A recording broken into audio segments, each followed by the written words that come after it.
Olá,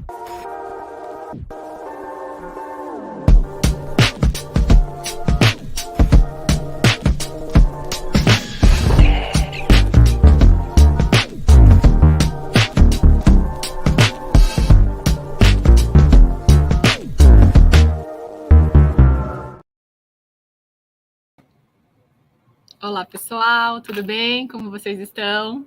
Estamos Heleno e eu aqui, novamente, em mais um webinar da parceria Amplum Biogás e Portal Energia Biogás.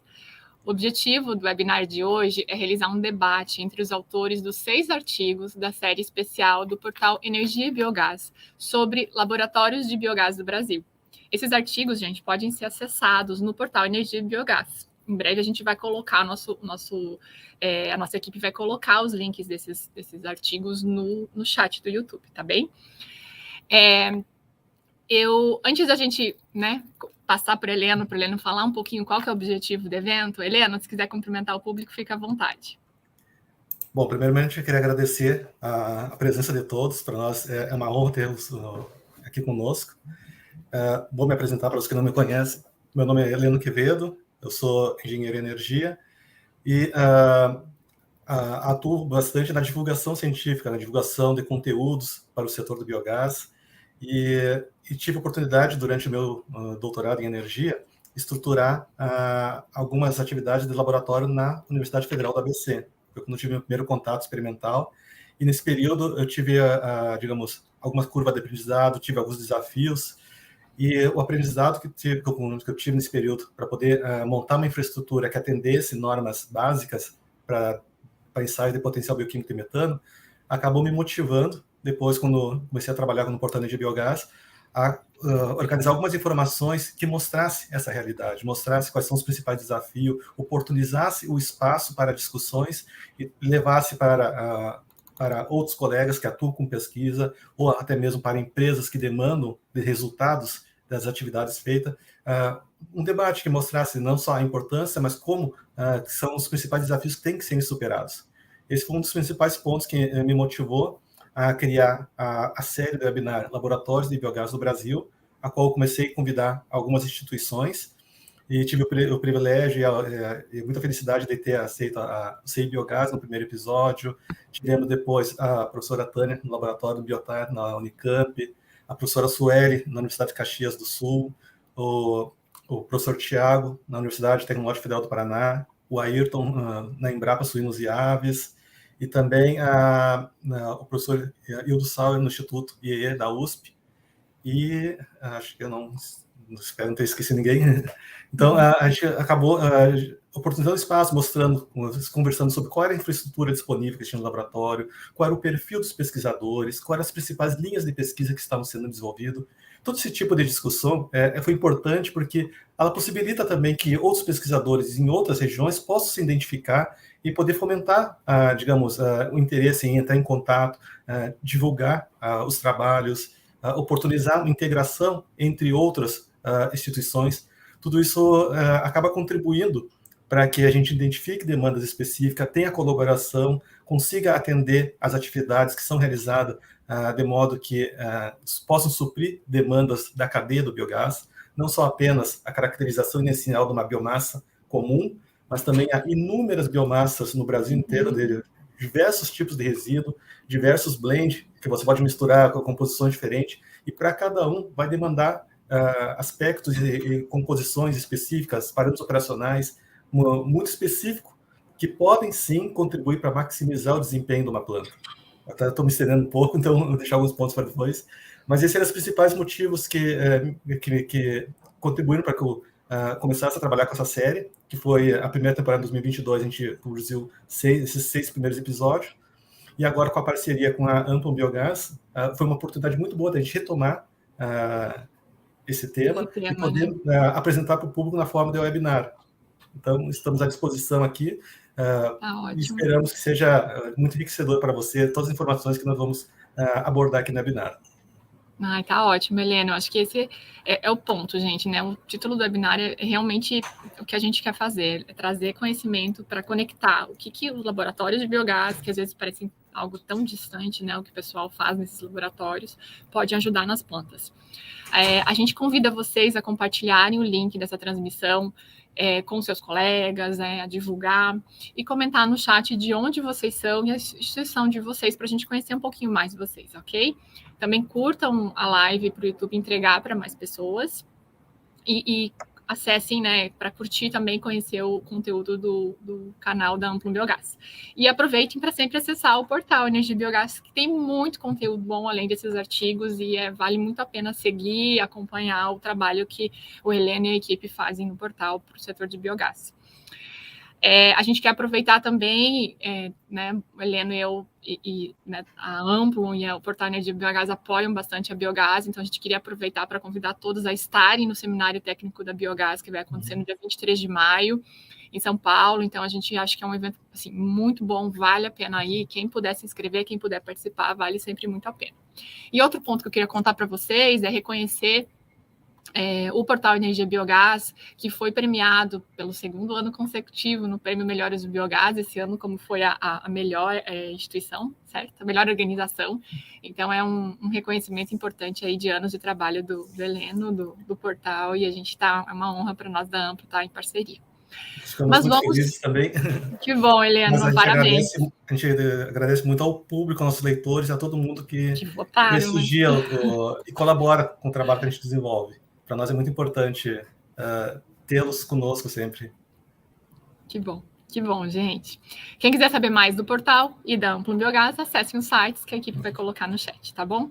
Qual que é a dinâmica do evento que a gente planejou, né? Então, com base nos artigos que já foram escritos em parceria com esses laboratórios, né, com os responsáveis por esses laboratórios, a gente vai fazer um debate hoje. Não tem palestra, não tem PowerPoint, é para a gente conversar mesmo, ok?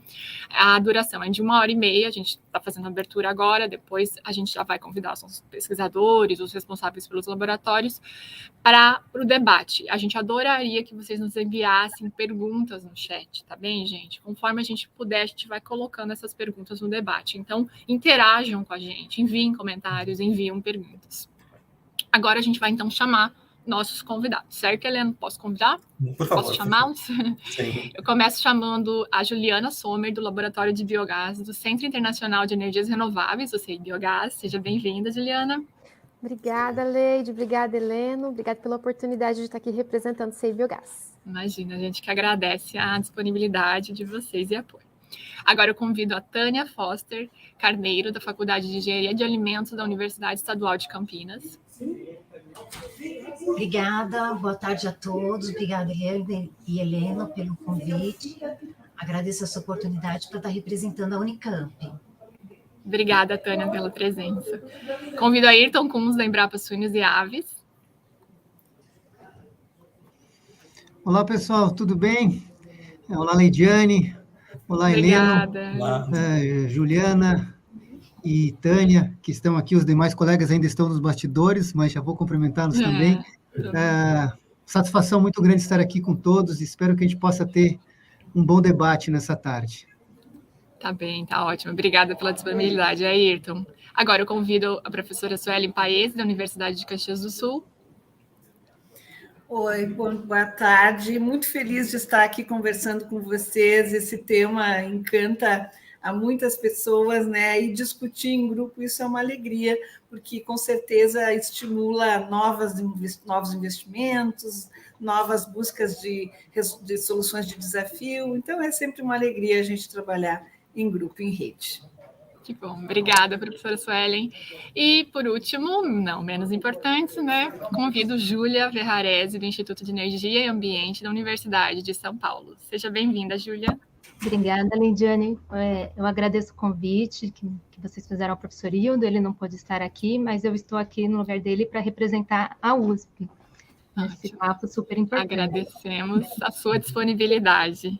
Obrigada. E o apoio do professor Hildo e da Camila também. Infelizmente, o professor Dr. Tiago Edviges, da Universidade Tecnológica Federal do Paraná, né, que também escreveu um artigo, tem um laboratório incrível na área de gestão anaeróbia e biogás, não pôde participar do webinar por uma questão de viagem, coincidiu o horário de voo e o horário de webinar, mas a gente gostaria muito assim, de recomendar que vocês sigam o professor, né, Tiago, nas redes sociais, no LinkedIn, acesse o artigo dele no portal, ele tem vários artigos científicos também publicados, então a gente deixa essa mensagem aqui de não estar conosco, mas também tem um papel muito importante nesse trabalho todo de pesquisa e de laboratórios de biodigestão e biogás, ok? A gente quer agradecer a todos os debatedores, né, em nome do Portal Energia e Biogás da Amplo, a presença de vocês, a disponibilidade de escrever o artigo com a Helena e agora de estar nesse webinar com a gente. E, assim, qual que é a importância, né, que a gente vê dos laboratórios, né? Eu até anotei aqui, laboratórios são importantes para planejar, para construir, para operar e para aumentar a rentabilidade de projetos de biogás, certo? Então, do início ao fim, né? Eternamente trabalhando junto com laboratórios. Quem pensa uma planta de biogás sempre vai estar nessa atuação, certo? Então, antes de ir para a pergunta, realmente, que eu quero para começar, eu queria convidar vocês, então, novamente, público, enviem suas perguntas, enviem seus comentários, porque a ideia é a gente fazer um debate bem legal com a interação de vocês, tá? Agora, sim, então, lendo os artigos de vocês que foram elaborados, a gente percebe, assim, no geral, o que eu peguei, aí vocês vão me corrigindo, tá? O que eu concluí? Todos trabalham numa lógica de fazer análise de potencial bioquímico de metano, análise de substratos, e alguns de vocês vão prestando serviço, outros são mais focados na pesquisa e desenvolvimento, certo? No geral.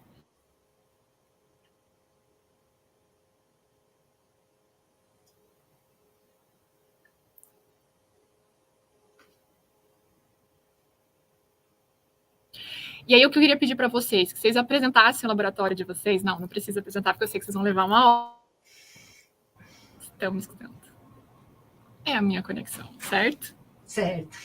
Desculpe, público, desculpe, participantes. Estou fora da minha base de trabalho, estou no hotel e a internet está ruim. Qualquer coisa, a Helena me salva, tá, gente? Ok. E vocês continuam conversando. Perdão. Então, eu queria pedir para vocês falarem um pouquinho, em 3 minutos, poucas palavras, cada um de vocês, para apresentarem o que o laboratório de vocês está fazendo, qual que é o diferencial do laboratório de vocês quando a gente fala de biogás e de gestão anaeróbia. Vou começar na ordem que está aqui na tela, ok? A Juliana, por favor, depois a professora Tânia. Obrigada de novo, boa tarde aos demais colegas, é um privilégio estar aqui conversando com vocês, e como a professora Suelen bem falou, né, conversar sobre laboratórios, acho que poderia deixar a gente a tarde toda aqui falando, que a gente à noite é dentro feliz da vida, né? Mas vamos lá, falando do laboratório do CEI Biogás em 3 minutos. O laboratório do CEI Biogás já está com 11 anos de atuação, então o laboratório foi um dos pilares, né, que culminou com a criação, né, a existência do Centro Internacional de Energias Renováveis. A gente começou a trabalhar com biogás há bastante tempo, sempre muito perto da Embrapa, né, com o professor Ayrton, com o Ricardo. E qual que é o nosso grande diferencial hoje enquanto laboratório e no mercado? Nós atuamos na prestação de serviços, tanto para execução do ensaio do potencial de produção de biogás, quanto para operação e monitoramento de plantas de produção. Nós temos um inóculo padronizado, um inóculo que tem capacidade de digerir, né, de ser utilizado no ensaio de potencial de produção de biogás dos mais variados tipos de substratos, inclusive pelo tempo em que faz que a gente cultiva esse inóculo. Há cerca de 3 anos, a gente também tem no laboratório reatores semicontínuos, onde nós conseguimos ensaiar em escala de bancada processos tanto de CSTR, de biodigestores tipo CSTR, como de biodigestores Lagoa Coberta. E na parte do PBM, do BMP, né, nós conseguimos hoje ensaiar 38 amostras ao mesmo tempo, em triplicata. Então, é um laboratório de um porte um pouco maior do que um laboratório de pesquisa. E aí, quando a gente está falando de prestação de serviços ou de repente, esse desenho experimental para uma planta de produção de biogás, você conseguir ensaiar mais amostras ao mesmo tempo é bem importante. Então, em linhas gerais, acho que esses são os marcos aqui do laboratório do CEI Biogás. Obrigada, Juliana. Professora Tânia, por favor. Boa tarde a todos. É um prazer estar aqui, né? Eu gostaria de começar a contar um pouquinho de como começou a minha história com o biogás, né? Então, eu tive a oportunidade de fazer o doutorado na Espanha, 4 anos, em engenharia de processos industriais, e durante esses 4 anos, com os meus diretores, eu aprendi a desenhar, construir reatores anaeróbios, tipo seco, que é aquele que põe alta concentragem de sólidos, né? De forma contínua. Então, nós fizemos isso com reatores de 1 litro, 5 litros, 10 litros, 300 litros. Trabalhei bastante nessa parte do biogás, desde o começo. Conseguimos patentes, né, dos reatores. Então, quando eu passei no concurso da Unicamp, a primeira coisa que eu fiz foi desenhar e construir 2 reatores de 5 litros que pudessem funcionar de forma contínua, desse tipo seco, né?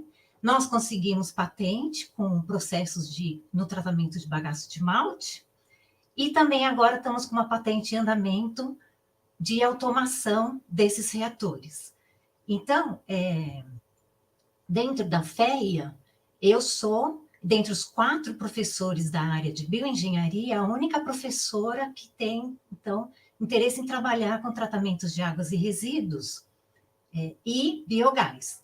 Aí eu lembro que quando eu tive o meu primeiro projeto FAPESP, jovem pesquisador, eu comprei um CG e o vendedor falou: nossa, professora, você é a primeira professora que está comprando um CG aqui na Unicamp para trabalhar com biogás especificamente, né? Então, mês passado eu fiz 10 anos de Unicamp, trabalhando com biogás, e os meus alunos orientados de mestrado e doutorado, eles se interessam pelos resíduos da indústria de alimentos. Então, nós trabalhamos e nos especializamos com bagaço de maçã, bagaço de malte, casca de uva, casca de jabuticaba, mais especificamente com os resíduos. Também trabalho com águas residuárias, mas como eu tive essa especialização com resíduos orgânicos, a gente tenta realmente colocar uma grande quantidade de resíduos dentro do reator. Então, nós fazemos todos esses estudos relacionados com a valorização dos resíduos dentro da indústria de alimentos, fazemos os estudos de potencial da energia elétrica e térmica para implementar biorefinarias na indústria de alimentos. Então, não só a sucroalcooleira, né? Então, outras indústrias também podem se tornar uma biorefinaria. Então, era mais ou menos isso que eu tinha para comentar. Muito obrigada. Obrigada, professora Tânia. Acho que esse é o diferencial. O diferencial do laboratório do Cibiogás, que eu vi, né, é a questão de fazer a escala, né, vocês conseguem fazer muitos experimentos, né, prestam muitos serviços. E o da Unicamp, que é essa questão de trabalhar com resíduos da indústria de alimentos, que eu acho que é um grande diferencial, realmente, em relação a outros laboratórios. Júlia, por favor, você poderia comentar um pouquinho do laboratório de vocês? Oi, Leidiane, obrigada. O laboratório de biogás do IEE, a gente está inserido dentro da Universidade de São Paulo, então nosso foco principal é a pesquisa. Nós temos aqui os 2 programas de pós-graduação, tanto em energia como em ciência ambiental. Então, no laboratório, temos alunos de mestrado, doutorado, pós-doutorados, que eles desenvolvem suas pesquisas relacionadas a bioprocessos, âmbito regulatório e toda essa cadeia do biogás, né? Até os seus usos finais com finalidade energética. Além de trabalhar também com pesquisas relacionadas ao uso do biodigestado, para sua aplicação como biofertilizante. A gente também tem alguns alunos que desenvolvem trabalho de conclusão de curso e estágio obrigatório. Esse laboratório de bioenergia, ele iniciou suas atividades em 2018, e a gente realiza principalmente o ensaio de potencial metanogênico, né, igual o CI Biogás, mas a gente tem um sistema automático da Ritter, da empresa alemã Ritter. Então, a gente trabalha com menos reatores por vez, né, a gente não consegue atingir tantos reatores. A gente ainda tem a capacidade de fazer simulações de parâmetros de operação com os reatores CSTR, de bancada e um ASB. Fora essas outras análises, né, de caracterizar tanto os substratos quanto o digestato. O nosso diferencial é a usina de biogás, que a gente tem uma usina tamanho, ela é bastante grande, né, inserida no contexto da cidade de São Paulo, de uma grande metrópole, né. Essa usina, ela começou a operar em maio de 2021, foi uma parceria de um projeto de P&D com a ANEEL, e a empresa de energia aqui de São Paulo, a Enel. E essa usina, a gente utiliza ela como um laboratório, para a gente aprender como operar uma planta que... Deixa eu falar o tamanho dela, né? A planta, ela tem 2 biodigestores de 430 metros cúbicos cada um, e mais um tanque que armazena o digestato. A gente tem capacidade de receber até 20 toneladas por dia de resíduos, mas atualmente a gente recebe só os resíduos aqui dos restaurantes do campus Butantã USP. E entre esses restaurantes tem os 4 bandejões, né? Uhum. O biogás, que ele é gerado nesse processo, a gente usa em sistema de cogeração, atualmente de 75 kW, e injeta essa energia na rede aqui do campus. Está em projeto aumentar um pouco essa capacidade de geração de energia até 315 kW, com outro gerador. E também a gente pretende instalar um posto de biometano aqui no centro na capital, né, de São Paulo. Uhum. E a implementação dessa usina para a gente aqui foi fundamental, que a gente consegue gerar dados reais de operação, né? E a gente conseguiu inserir a USP nos debates sobre o biogás no país, né? Para a gente foi importantíssimo. Tá ótimo. Acho que esse é o ponto que eu também percebi do diferencial de vocês, né? Além de todo o trabalho no laboratório, essa atuação com uma planta próxima, né? Então, poder trabalhar na escala de um piloto é sempre importante. Professora Suelen, nos conte do seu laboratório. Então, o laboratório de diagnóstico molecular, ele faz todas aquelas análises dos fatores físicos e químicos, né, de uma digestão anaeróbia. Então, estuda o potencial bioquímico de biogás, mas também atua mais no sentido, assim, de fazer uma investigação com base na microbiota. Então, a microbiota é o nosso carro-chefe no laboratório. Então, nós extraímos todo o DNA da microbiota e amplificamos esse DNA usando um gene de referência para poder identificar esses micro-organismos e dizer exatamente quem está lá. E tentar predizer o que é que ele está fazendo lá. Então, o nosso processo mais é de identificar o time e tentar mudar o time depois que a gente conhecer. Então, quando nós temos lá os micro-organismos que a gente conhece, que são hidrolíticos, metanogênicos, são acidogênicos e acetogênicos, a gente vai querer jogar, né, com essa informação para melhorar a produção de biogás, para melhorar a produção de outros coprodutos de interesse biotecnológicos ligados à digestão anaeróbia. A gente tenciona inovar, escolhendo inóculos perfeitos. Inóculos seriam buscar no meio ambiente consórcios microbianos que sejam já selecionados pela evolução e que sejam muito competentes em produzir biogás ou hidrogênio ou metano especificamente. Então, a gente trabalha nesse sentido, de dar visibilidade à microbiota e fazer com que ela seja modificada. Então, nós trabalhamos com pré-tratamentos, quer dizer, se eu uso frio no inóculo, eu seleciono quais micro-organismos, se eu uso calor, se eu uso autoclavar o inóculo. O que acontece se eu tiver uma codigestão de 2 produtos? Quais são os micro-organismos que vão estar lá presentes, que vão predominar no processo? E se eu isolar esses micro-organismos, também a gente faz isso no laboratório, a gente tem eles armazenados. armazenados. Alguns a gente não consegue porque não são cultiváveis, mas alguns deles sim. Então, a gente armazena nas nossas cepotecas micro-organismos para poder trabalhar no sentido de fazer coculturas, né? Com uma Klebsiella, um Clostridium, um bacilo. O que acontece se eu fizer uma cocultura? Ou ainda eu posso bioaumentar. Então, eu já tenho uma microbiota, coloco outra microbiota, ver o que acontece. Então, essa é a nossa função, fazer um processo como uma assinatura taxonômica, né? Mostrar como é que estava antes e depois do processo, ver quem mudou. E agora, ultimamente, nós estamos nos dedicando muito no sentido de dar uma predição funcional. Isso é, a gente quer dizer que aquele micro-organismo está lá, mas o que é que ele está fazendo? Então, nesse caminho, ligado à formação de recursos humanos, nós temos esse alinhamento, né, de objetivos. Perfeito. Ayrton Kunz, por favor, nos conte rapidamente do seu laboratório. Seu não, né? Do laboratório da Embrapa. Não mais que 3 minutos, né? Se deixar, a gente passa o dia inteiro falando aqui. Bom, primeiro, para quem está nos assistindo, é um momento muito importante. Nós estamos aqui no webinário falando sobre laboratórios de biogás. Olha que coisa interessante, né? A professora Tânia falou que há cerca de 10 anos ela foi comprar um cromatógrafo e o técnico falou, olha, você é a primeira que está comprando um cromatógrafo para analisar biogás, né? Um período de tempo muito curto.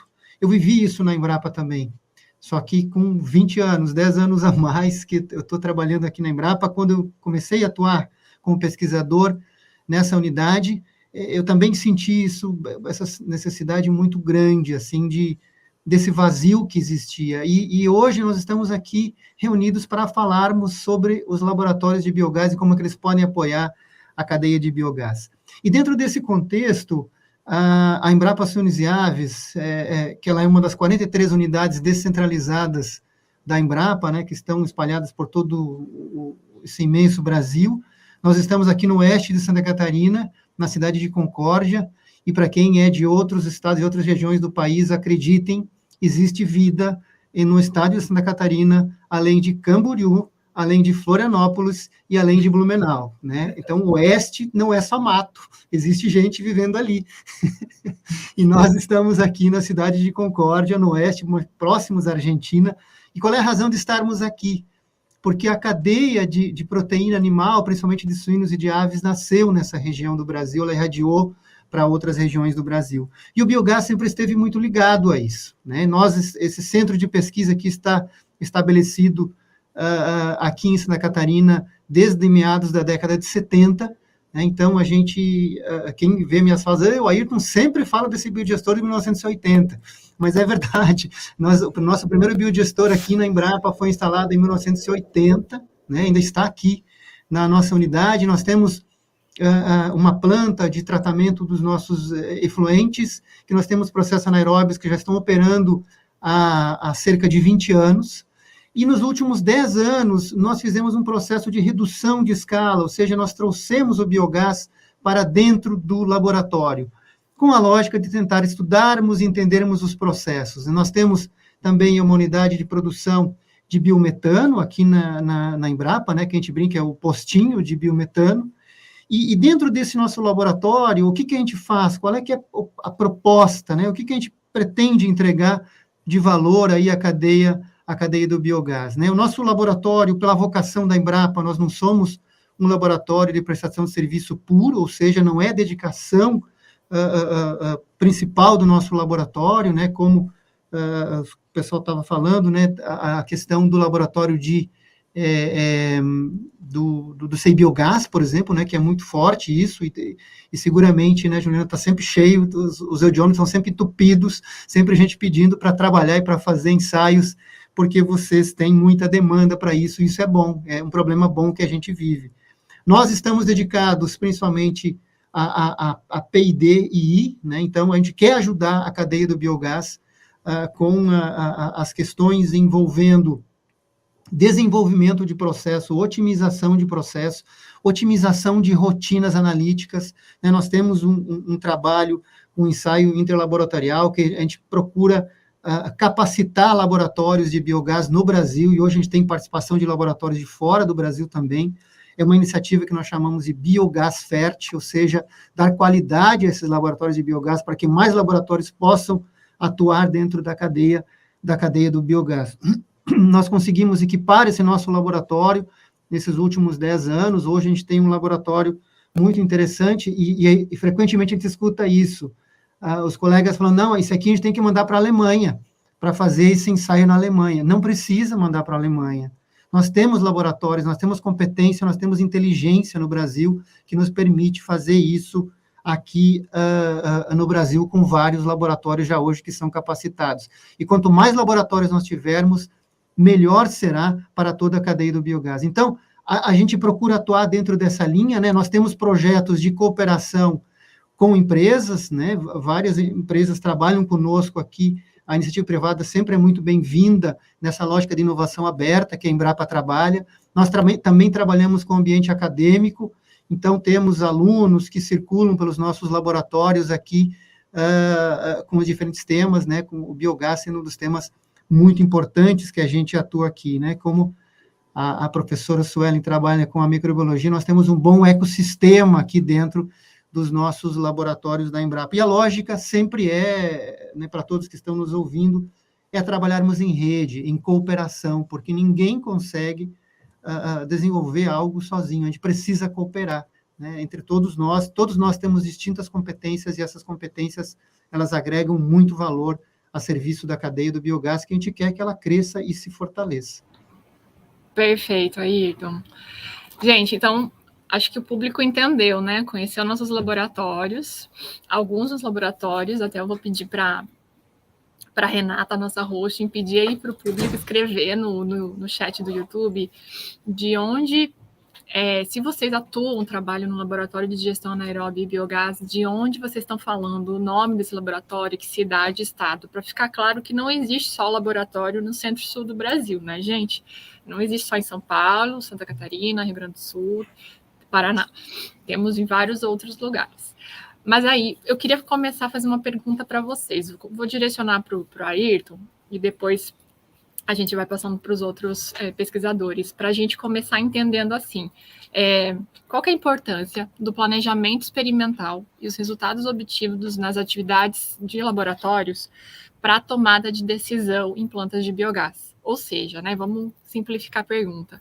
Como que vocês, laboratórios, podem ajudar a plantas de escala industrial, plantas de maior escala, plantas de biogás, realmente a melhorar a eficiência, segurança e rentabilidade de operações, na prática, assim. Ayrton, tenta explicar para a gente, porque a gente está com um público bem diverso. Temos pessoas que trabalham em laboratórios e que estão entendendo tudo que vocês falaram, aqueles nomes complicados que a professora Suelen falou, inóculo e tudo mais, mas tem gente no público que não entende disso. Então, tem como dar mais essa explicada, Ayrton, dessa relação? Sim, essa pergunta é importante e ela é recorrente, né? A gente frequentemente recebe essa pergunta, tá, mas para que eu preciso mandar essas amostras para o laboratório? Eu quero dimensionar minha planta de biogás e botar rapidamente para produzir, né? Daí a gente fala, não, a gente precisa levar isso para o laboratório para fazer um teste de potencial bioquímico de metano, isso vai demorar aí cerca de 30 a 40 dias. Meu Deus, é muito tempo. Ah, mas aí também a gente precisa fazer um trabalho aí que para otimização do processo de uma mistura, numa lógica de codigestão, que vai demorar mais alguns meses. Aí a pessoa fala, eu estou fora, isso para mim não interessa, porque minha planta tem que estar produzindo já daqui a 3 meses. Os laboratórios de biogás servem exatamente para isso, para ajudar as plantas de biogás a produzirem biogás com qualidade, com estabilidade, racionalizando custos dessas plantas. Então, você tem diferentes substratos que você vai utilizar para fazer um processo de digestão. Qual é a melhor mistura que você tem? Qual é a capacidade de geração de biogás de cada um desses materiais? Qual é a razão que eu posso fazer a mistura? E outra coisa muito importante, e aí, falar um pouco de um termo técnico, qual é a carga orgânica volumétrica, ou seja, quanto alimento que eu posso dar para esse biodigestor? né? É porque você vai montar uma planta em escala real, você quer que essa planta esteja otimizada, trabalhando na sua capacidade máxima de produção, né? E que ela consiga realmente gerar o biogás, aquilo que você estima, que você calculou no dimensionamento. Então, essa carga, que é um termo técnico de engenharia que a gente fala, ela implica, no primeiro momento, no dimensionamento de uma planta. Você pode ter um reator menor ou um reator maior, em função da capacidade que ela vai ter de processar e de gerar biogás a partir desses resíduos. Então, aí, primeiro ponto já tem aí. Já vai otimizar teu processo na hora de construção. Eu dimensiono a planta com uma carga de 2 quilos ou de 1,5 quilos. Isso depende do material que você tem, como que você vai compor esses resíduos para fazer esse processo de biodigestão. Então, esse é o primeiro ponto. E depois, a otimização disso. A planta entrou em operação, você pergunta, essa planta está produzindo dentro da capacidade que foi prevista? Muitas vezes o pessoal fala, não sei, sim, né? Mas um sim meio que não sabe, né? Então, a gente pode ajudar nisso, nesse processo de otimização. E algo que eu sempre falo, quer testar? Teste em laboratório. Não teste em uma planta em escala real. Um reator de 5.000 metros cúbicos não é para fazer teste. Matar um reator de 5.000 metros cúbicos é um caos, gente. Para quem já vive, quem está nos assistindo aqui agora, eventualmente alguém já presenciou isso, é algo muito complicado. Então, vamos fazer isso em laboratório para que a gente possa trabalhar isso com segurança, né, dentro de uma planta. Perfeito. Professora Tânia, o que você quer comentar sobre esse assunto? Então, eu concordo com a Ayrton, né, que a carga orgânica é muito importante, e gostaria de comentar, para quem não tem conhecimento, né, quando a gente coloca alto teor de sólidos no reator, por incrível que pareça, ele funciona tão bem que parece que eu estou vendo o livro na minha frente, porque é como se você dá...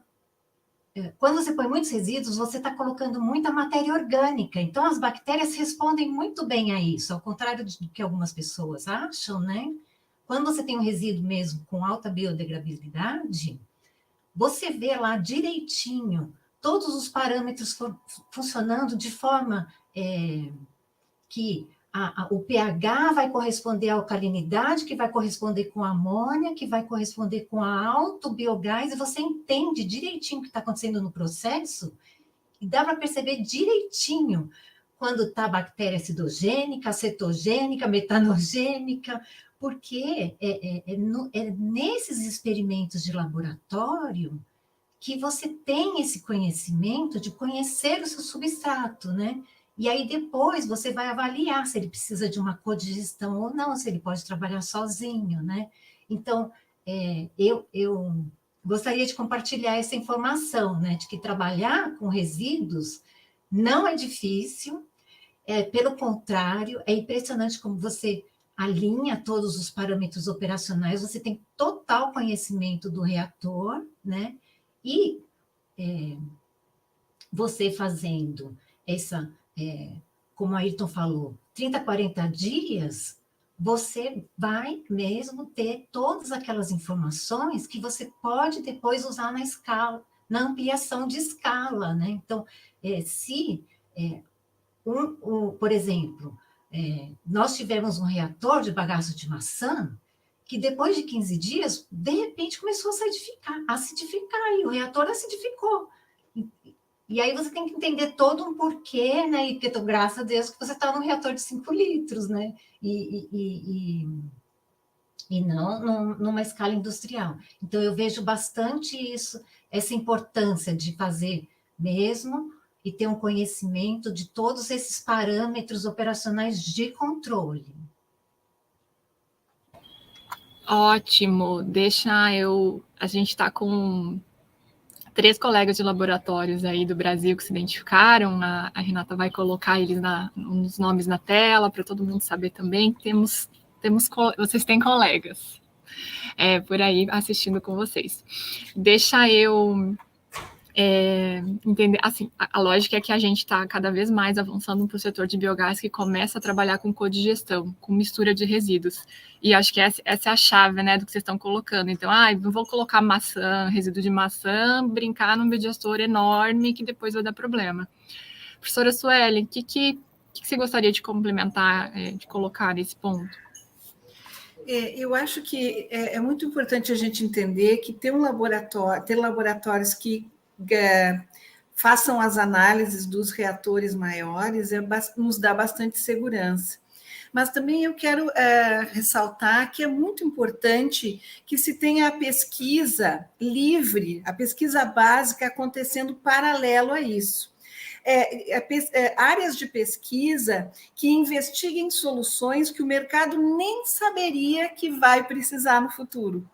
Então, é muito comum, muitas vezes, a gente ver uma pessoa pesquisando um tema que não é recorrente, não é urgente no mercado, mas que ela já tem uma solução caso venha a ser necessário essas soluções aconteçam. Então, paralelo às prestações de serviços e às análises dos diagnósticos, a gente tem que ter eu diria assim, uma carta na manga, né, o tempo inteiro para as novas realidades que se apresentarem. Uma acidificação que não se esperava, a parada da fermentação que a gente não deseja nunca, enfim, uma mudança muito drástica, por exemplo, no substrato. Enfim, são elementos muito importantes que a gente tem que ter, porque os laboratórios de pesquisa, eles não podem estar a reboque do problema, eles têm que estar sempre na frente, e aí trazer as soluções. A pandemia e o coronavírus nos mostraram bem isso, né? Quem estava com soluções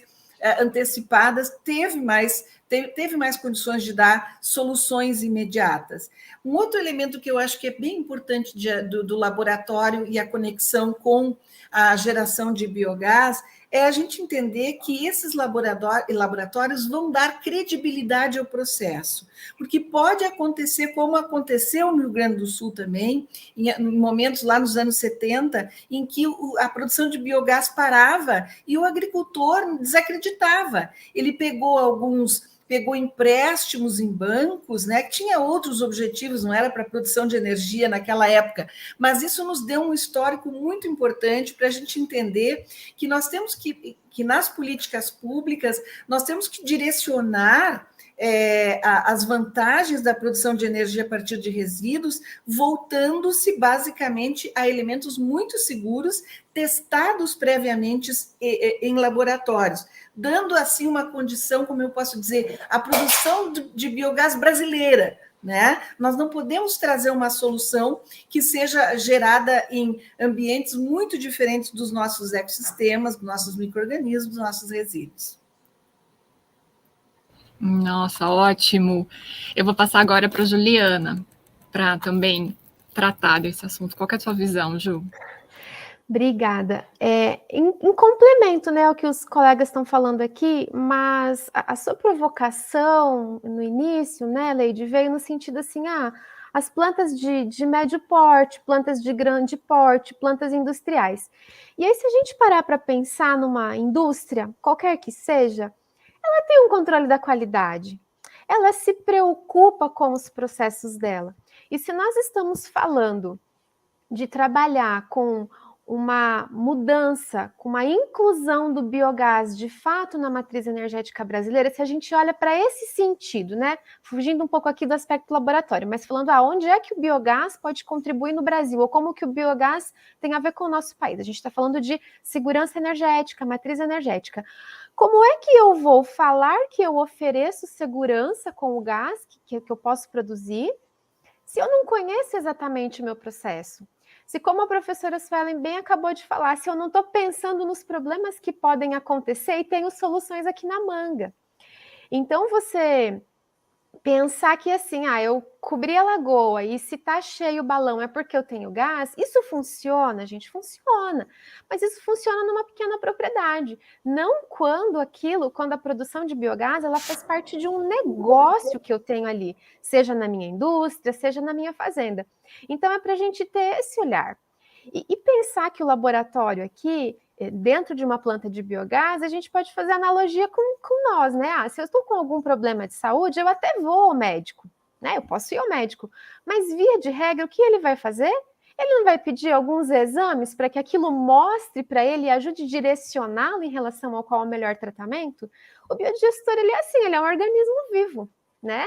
Então, se eu não faço esses ensaios, se eu não faço as análises em um laboratório de credibilidade, um laboratório de uma instituição de referência, em um laboratório que tem uma acreditação junto ao Inmetro, se eu não tenho esse resultado que me permite fazer uma leitura e aí sim aplicar a medicação correta, né? Aplicar o tratamento correto para aquilo, eu vou ficar na tentativa e erro. Então, para mim, se valer dos dados que um laboratório te entrega, é você ganhar tempo e você não gastar dinheiro à toa. É nesse sentido que eu queria contribuir. Tá ótimo, Ju. Ju, trabalhamos juntos, daí eu fico chamando ela de Ju, tá, gente? É intimidade. Tem pessoal também de outros países da América Latina e Caribe, né? O Edwin acabou de nos cumprimentar, e aí o Ricardo Steinmetz da Embrapa até comentou que o webinar é uma iniciativa inédita na América Latina e Caribe, gente. Então, estamos atingindo além do Brasil. Deixa eu perguntar para a Júlia. Júlia, como que vocês estão vendo essa conversa que a gente está tendo em relação agora à experiência que vocês estão tendo de ter um laboratório, mas também ter a planta piloto na USP? Oi, Leidiane, exatamente sobre isso que eu queria falar, ouvindo as conversas, o que o Ayrton falou, a Tânia. Aqui a nossa planta tem 430 metros cúbicos cada um dos reatores, né? A gente não pode colocar qualquer coisa lá dentro. Tudo que a gente vai, qualquer novo substrato, qualquer coisa diferente, a gente sempre faz os ensaios de BMP lá no laboratório, a gente ensaia para ver como vai se comportar esse reator, para a gente também não ter nenhuma surpresa, né? Porque descarregar 430 metros cúbicos não é fácil, ter que se descartar tudo isso. Então, era mais nisso que eu queria complementar um pouco a conversa.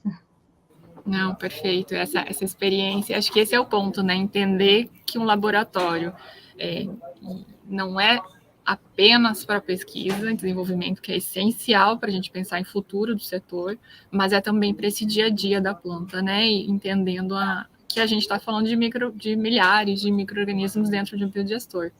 Heleno, faz o teu comentário, o que você acha disso tudo? Você que idealizou essa série de artigos.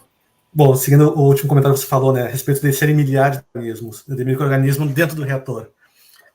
Realmente, é um consórcio diversificado de micro-organismos, e nós temos que pensar que cada um tem taxas de crescimento diferentes de outros.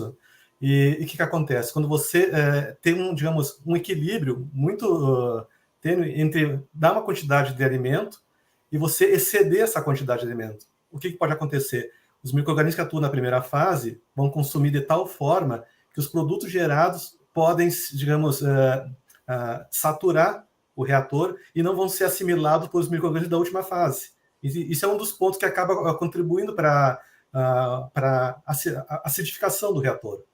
Então, ter esse controle da relação alimento, micro-organismo, ter um controle de como isso vai ser, as interações que vão ocorrer dentro do processo e quanto isso pode contribuir para acidificar o processo, esses são pontos essenciais que podem ser respondidos em análise no laboratório.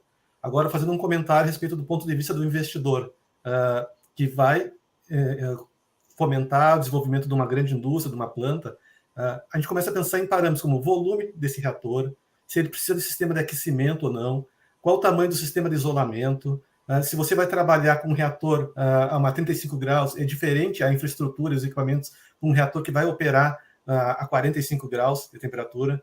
Se você vai trabalhar com alimentos mais sólidos, com teor de sólidos totais acima de 30%, é completamente diferente do investimento que você precisa para fazer um reator que tem um efluente com uma menor carga de matéria orgânica. Então, tudo vai mudar a dinâmica do processo, vai mudar a carga orgânica volumétrica, vai mudar as vazões de entrada e saída. Então, isso reflete numa bomba a mais que precisa ser comprada, ou num sistema de tubulação diferenciado para poder fazer o escoamento, até mesmo o sistema de alimentação dos reatores. como que ele vai ser feito, que tipo de equipamento que vai dosar, os equipamentos que atuam na mistura e na homogeneização dos reatores, tudo isso são equipamentos que são especificados a partir de informações das análises de laboratório. Então, o trabalho do laboratório não apenas ele caracteriza um determinado substrato para que você saiba qual é o potencial teórico que tem de produzir metano, mas como você identifica qual é o potencial viável para uma determinada tecnologia. Eu posso ter uma tecnologia, uma planta que tem uma especificação X e que vai demandar um determinado investimento em milhões de reais, que vai me dar um resultado diferente de uma outra configuração de planta que também vai ter um custo diferente. Então, balancear essas informações, criar esses cenários, identificar para qual investidor, para qual projeto, com que tipo de substrato ele vai operar, em que condições ele consegue ter os melhores resultados esperados, isso minimiza riscos do processo, risco do investimento, e esse é um dos pontos centrais que eu queria complementar após a fala de todos os colegas. Perfeito, Helene. Eu acho que é um ponto que conecta com um comentário no chat do YouTube, que é do Jair, né? Que uma planta mal operada é um passivo ambiental. Exatamente. Então, não é só... Fica à vontade. Imagina a situação, ao, digamos, não ser bem operada, o substrato que está ali dentro não vai ter as melhores condições para que o processo seja eficiente e a gente consiga converter essa carga orgânica em um biogás rico em biometano. Ele pode ter um biogás uma alta produtividade, mas pobre de metano. E o que, para um projeto de geração de energia, se eu tenho um contrato no mercado livre de energia elétrica ou no mercado livre de gás para poder vender, não adianta eu estar produzindo uma grande quantidade se o principal elemento, o metano, não é abundante nesse processo. Então, até mesmo a questão, as características do digestato que vai estar saindo, ele pode implicar vários processos pós-reator, o processo de polimento, de cifluente, para que a gente possa dar uma condição adequada de descarte. Justamente, uma planta mal operada, ela vai demandar mais recurso, vai impactar justamente, e vai acabar sendo, ela não vai solucionar a parte do passivo ambiental, ela vai continuar com esse problema. Muito obrigado pela pergunta, Jair.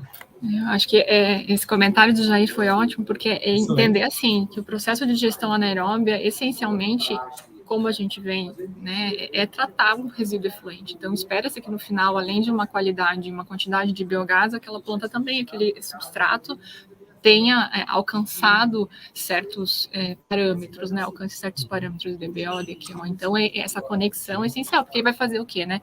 Vai acidificar. Agora eu vou falando, vocês de laboratório me corrijam, né? Acidificou um reator. Significa o quê? Não está fazendo a digestão correta. Além de não produzir biogás, não está chegando os parâmetros. O que você faz? Você manda a fábrica parar, a suinocultura, né? O porquinho parar de fazer o que tem que fazer para não entrar mais dejeto, não entrar mais resíduo no digestor? Não tem como, gente. Então, acompanhar a saúde dessa planta é essencial para garantir o processo contínuo, calmo, estável, e aí todo mundo feliz, o operador de planta, o produtor, o dono da planta, certo? E aí eu queria aproveitar e trazer a pergunta da Andressa, que pergunta assim, boa tarde, para uma planta de biogás de médio porte, em termos de laboratório, o que não pode faltar para garantir a operação da planta? Vamos pensar assim, uma planta enorme, uma planta grande, né, de biogás, com alta produção, pode ter um laboratório próprio com muitos equipamentos e muito avanço, enfim, cromatógrafos, enfim. Mas uma planta de médio porte, só para a gente não assustar quem está trabalhando com biogás hoje, e eles começaram a ficar malucos achando que tem que ter o diômetro lá, e tem que ter análise de DNA. Como que a gente faz? Assim, o que é o essencial que vocês diriam? E o que talvez dá para procurar fora de casa? E com qual periodicidade? Como que é isso? Gente, alguém de vocês se voluntaria a responder? Leide. Fica à vontade. Posso começar aqui, professora Ayrton? Vamos lá, uma planta de médio porte. Você pode fazer muita coisa fora de casa, né? Você pode se valer de laboratórios que fazem análises ambientais, né? Você não precisa implantar um laboratório aí na sua planta para isso, tá? Até porque, assim, você colocar um laboratório, daí pensa assim, quem vai operar meu laboratório? Porque você tem que ter um conhecimento para operar aquilo, né? Não dá para esperar que o operador da planta vai operar o laboratório. Então, se valha de laboratórios de análises ambientais que eles vão conseguir entregar ensaios minimamente aí para você. Mas minimamente eu preciso conhecer a característica do meu substrato. Se eu não sei qual que é o potencial que aquilo tem de produzir biogás e como que aquilo vai se comportar, é complicado depois eu falar se está bom ou se está ruim, porque se eu não medir, eu não conheço, né? De processo, mas aí você não precisa ter um laboratório, né? É algo que não é muito difícil de colocar. Minimamente medir o pH, então ter um pH-metro ali instalado no teu sistema. Se a gente já puder investir um pouco mais, aí vai depender de como está o CAPEX, né? Controlar a temperatura, então a gente consegue medir essa temperatura, e a vazão do gás. Então, se eu conheço meu substrato e sei minimamente quanto está entrando e sei a vazão de gás, eu já consigo ter algumas respostas, assim, estou sendo bem econômica, tá, gente? Bem econômica. E aí você pode se valer de laboratórios para fazer análises de taxa de sólidos, dependendo de como for teu efluente, fazer análises de DQO. Ah, Juliana, mas com que frequência eu faço isso? Depende da sua planta, depende de quão madura está a sua planta, de quão estabilizada ela está. No começo você vai ter que fazer análises com um pouco mais de frequência, talvez quinzenal, talvez mensal, mas a partir do momento que você tem uma planta já um pouco mais estabilizada, um pouco madura, estabilizada em relação assim, o meu efluente é estável, eu não tenho distúrbios no meu processo, né? O meu processo ele é bastante controlado, você consegue ir espaçando essas análises para bimestral, trimestral, aí vai depender muito do substrato que você trabalha. Mas numa visão bem ampla, tá? Não estou entrando, resíduo A, resíduo B, falando de uma forma ampla e sendo econômica, essa é a minha resposta aqui para a Andressa. Próxima. Alguém quer comentar algo mais? Além disso que a Juliana comentou, que eu concordo plenamente, sempre a gente precisa fazer a pergunta, qual é o propósito que tem essa unidade de geração de biogás, né? Então, a Leidiane disse tomarmos cuidado para não assustarmos as pessoas como laboratório de biogás. Então, o laboratório de biogás tem um propósito, e o número de análise e de acompanhamento que você vai fazer será a função do propósito que essa unidade de geração de biogás que vai ter. Então, você tem, do seu ponto de vista de processo, você tem monodigestão, que é apenas um resíduo, você tem codigestão, com a mistura de resíduos, você pode trabalhar esse processo de monodigestão, por exemplo, dentro de uma planta industrial, dentro de uma porteira, de uma granja, por exemplo, ou você pode trabalhar essa lógica de uma usina, e com diferentes escalas de produção. E, obviamente, quanto maior a escala de produção, maior o nível de investimento, maior a segurança que você precisará ter nesse seu processo de geração de biogás. Então, grandes volumes de biogás produzidos ou estimados, pequenas variações, fazem muita diferença na questão da avaliação econômica dessa planta.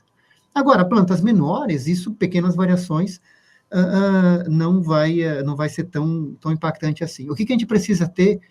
E nós precisamos aceitar isso, esses limites que cada planta, que cada nível tecnológico que nós vamos colocar nesse processo. Por exemplo, um biodigestor, você diz assim, olha, todos os biodigestores precisam ter controle de temperatura. Depende qual é o propósito que você tem do seu biogás, né? Todos os biodigestores precisam ser do tipo CSTR. Uma vez mais, depende do que você precisa. Você pode utilizar uma lagoa coberta, né? Mas você deve estar tranquilo, né, com os limites da tecnologia. O que eu não posso fazer é colocar no biodigestor de lagoa coberta e querer um rendimento, uma produtividade de biogás igual de um reator CSTR. Aí nós temos problemas, porque aí a expectativa é muito maior do que a realidade. E aí nós temos frustração, né? Então, isso a gente não quer, isso a gente precisa ter. Então, para todos, né, que estão assistindo, o biogás é muito rico por isso. Nós podemos ter biodigestores de diferentes escalas de produção, desde uma escala doméstica até uma escala industrial de grande escala. Isso tudo, os níveis tecnológicos são função disso que nós, da tecnologia que nós utilizaremos, e aí, que a Juliana disse, dos controles de processo que a gente vai colocar nessa planta, né? Eu acho que, e aí eu queria tentar fazer uma coisa, me colocando no lugar do potencial, né, de quem está ouvindo. quando a gente fala em biogás no Brasil, a gente pode estar falando de uma planta de escala doméstica, de um biodigestor que abastece, né, o Avelino comentou no chat, né, de uma planta de escala doméstica para abastecer o fogão de uma família, até uma planta, né, que produz, enfim, uma produção aí de milhares de metros cúbicos de biogás por dia. Quando a gente fala nesse mínimo de uma escala média, por exemplo, uma propriedade rural que tem uma suinicultura que produz biogás, que tem um biodigestor, precisa fazer análise desse, considerando que sempre mais ou menos a mesma entrada, a mesma saída, e precisa fazer análise, precisa mandar para laboratório. Como que vocês veem isso? Assim? E aí, já passando para alguém que queira aproveitar e responder a pergunta da Andressa, mas também pensando nisso, né, gente? Quando a gente está falando... porque, com certeza, quando é grande escala, tem que ter eficiência, tem que ter produção, mas quando essa escala é um pouco menor, assim, uma suinocultura, uma bovinocultura de leite, uma planta um pouco menor. Eu posso... Uma, duas...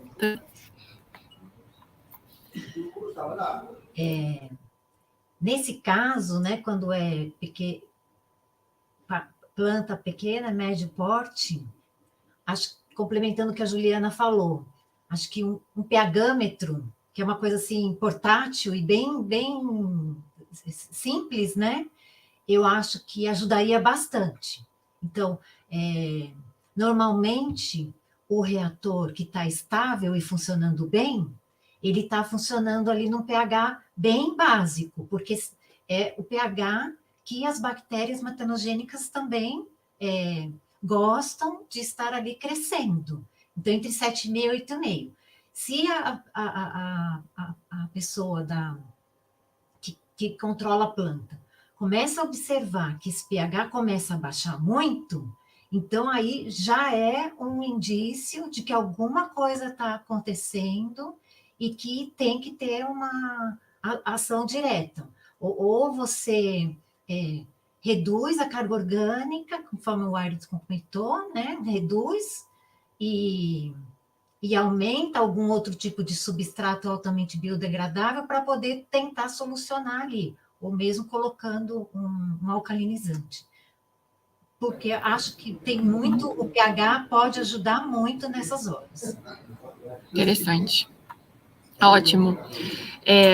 Eu queria colocar até aqui um comentário que o Avelino fez, se a Renata puder colocar, né, que só voltando àquele início, ele fez um comentário interessante que eu queria destacar, né, trabalhei com um pequeno biodigestor com frutas diversas, 30 litros o reator, e houve acidificação e não houve forma de recuperar o sistema, né, aí você tem que tirar tudo e começar de novo. Então, é exatamente o exemplo do que a gente estava falando antes, né, de quanto o sistema pode se perder realmente, né, e parar de funcionar. E aí eu queria perguntar para vocês, gente, quais são os desafios dentro de um laboratório de digestão anaeróbia e biogás? Os substratos, as misturas de substratos possíveis, temperaturas, inóculo, a professora Suelen falou bastante de inóculo, inclusive, se puder explicar um pouquinho o que é inóculo, a professora Suelen até explicou antes, assim, mas, né, que é a base de bactérias que podem fazer todo o trabalho. Então, o que vocês consideram que é o maior desafio para vocês quando vocês estão trabalhando em laboratórios de biogás? E aí, agora, pensando nesse público que são outros laboratórios de biogás, tá? Que mensagem vocês deixariam, assim? Qual que é o grande desafio? Eu acho que desafios são muitos, viu? Não quero ser muito desanimadora, mas nós estamos aí, os laboratórios estão aí justamente para a pessoa não se sentir sozinha. Estamos em um grupo, né? E essa questão de trabalhar conjuntamente ajuda muito, porque gostaria de lembrar que na literatura científica uma grande quantidade de informação está disponível. Então, muitas vezes a gente não consegue achar uma solução para nós, mas alguém já teve esse problema, já publicou sobre isso, e a gente tem que ir atrás. Então, para ter uma solução desse problema. E o inóculo, ele pode sim ser um elemento importante importante, por exemplo, para dar um start, dar um início a um processo de biogás. Então, muitas vezes, quando se começa um reator, começa-se uma digestão anaeróbia, é necessário que seja feita uma adição de um inóculo especial, de um inóculo que tu tenha confiança, que tu já tenha testado anteriormente no laboratório, para que esse processo se acelere. Qualquer resíduo vai ter micro-organismo e vai produzir biogás, mas muitas vezes a gente pode acelerar esse processo para a gente ganhar tempo. Então, esse elemento de inocular uma microbiota, por exemplo, de uma estação de tratamento de efluentes, às vezes um volume não muito grande de inóculo pode ser adicionado ao reator, e isso já elimina ou soluciona um dos desafios, que é dar o start, dar o início da microbiota.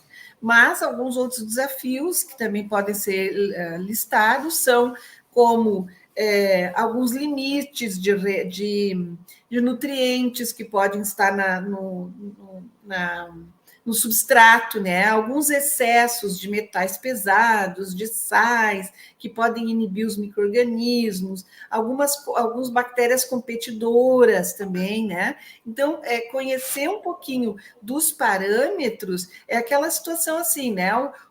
Na análise clínica, alguém vai lá medir a temperatura do cidadão para ver se ele está melhorando ou não. Então, o que nós temos é isso. Enxergar, às vezes, com os parâmetros que têm os custos menores, como avaliar o pH, a temperatura e tudo mais, para poder saber se o processo está num andamento mínimo que a gente queira que vá produzir um biogás de qualidade. Ótimo. Alguém mais quer falar um pouco sobre essa questão dos desafios, ou inclusive dando exemplos, né, de como tipo de desafio vocês já passaram nos laboratórios de vocês, nessa trajetória de construção de um laboratório, porque realmente é um processo de construção, né? Leva anos para realmente ter bons inóculos, bons processos organizados. Eu posso falar. Só pegando a pergunta do Avelino a respeito da acidificação dos reatores deles com resíduos de fruta, realmente é complicado muitas vezes você trabalhar com uma mistura de substrato. Muitas vezes tem várias frutas ali com composições diferentes, com um teor de lipídio, proteína, que varia muito. Então, você conseguir um equilíbrio para estabilizar o processo é um pouco, digamos, um pouco mais complicado do que se você estivesse trabalhando inicialmente com um substrato que tivesse uma composição homogênea. Isso só para dar um exemplo, muitas vezes, porque você precisa de um tempo para poder estabilizar o processo com o tipo de inóculo que você está utilizando. Por exemplo, lá no FBC, eu e o meu orientador, o professor Gilberto, a gente teve alguma dificuldade no início para poder adequar o inóculo que a gente estava trabalhando. A gente conseguiu algumas fontes de inóculo, tinha inóculos que era de lodo, de estação de efluente, que tratava lodo de frigorífico, que era um material muito rico, principalmente na linha vermelha, muito rico com proteína, gorduras. Também tínhamos um outro inóculo, que ele era do rumen de animais, de gado, que também é um inóculo que é mais adequado para tratar material que é muito líquido celulósico. Então, quando você faz mistura de inóculo, você consegue refinando, cultivando isso no laboratório, você consegue, de certo modo, adaptá-lo para que ele tenha as melhores condições de degradar um determinado substrato que é bem variado, como a mistura de vários resíduos, hortifruti, granjeiro, frutas, resto de alimento. Então, leva-se um tempo, sim, até que você consiga estabilizar o processo. E as primeiras tentativas, no nosso caso, realmente, nossos reatores acidificaram várias vezes, até que a gente conseguisse identificar realmente qual era o limite de cada parâmetro para a gente poder reduzir as margens de risco. Eu queria pedir para o público, antes de passar para vocês, o Jair fez um comentário aqui de um dos desafios, aí para a Renata colocar esse desafio que o Jair viveu no laboratório, e pedir para o público, se vocês quiserem colocar outros desafios que vocês vivem no dia a dia, quem trabalha com laboratório, fique à vontade de compartilhar. Quem mais? Alguém quer mais comentar alguns dos desafios? Fica à vontade, Ju. Eu quero comentar alguns desafios, e aí talvez voltado aí para os colegas de laboratório, né, que fazem parte aí da nossa audiência também. Mas uma das dificuldades que a gente já enfrentou bastante no CEI Biogás foi em relação a fornecedores, né? Fornecedores, parece tão simples, falar, mas eu só quero comprar uma vidraria. Né? E aí também quero me valer da fala da professora Suelen, que bem colocou, nós estamos em rede, nós temos trabalhado como rede para fortalecer essa área do nosso país. Então, às vezes é entrar em contato e falar, olha, com quem que você consegue comprar esse tipo de equipamento? Onde que você compra o diômetro? Você importa o diômetro? Né? Como que você fez isso? Ou os reatores, algumas empresas brasileiras já têm trabalhado no desenvolvimento de reatores de bancada, e reatores com bastante qualidade. Então, será que a gente precisa continuar importando tudo, ou a gente já pode se valer da experiência que outros laboratórios, outros colegas tiveram? A gente já teve muita dificuldade também com compra de padrões, gente. Parece tão simples, né? Mas comprar um padrão de gás, de biogás ou de biometano é uma atividade heróica aqui no Brasil. É difícil você conseguir, às vezes aí demora meses até fabricar, quando chega tá perto da data de validade. Aí você fala, tá, mas o que eu vou fazer com um padrão que vai vencer em 4 meses? Então, são algumas dificuldades que nós já enfrentamos, mas que trabalhar de uma maneira unida, enquanto laboratórios que têm esse propósito, nos fortalece em relação a desenvolver o mercado, a trabalhar junto ao órgão regulamentador, né? Junto ao Inmetro, por exemplo. E, Inmetro, como que você ajuda a gente nesse sentido? Que é o que nós temos feito.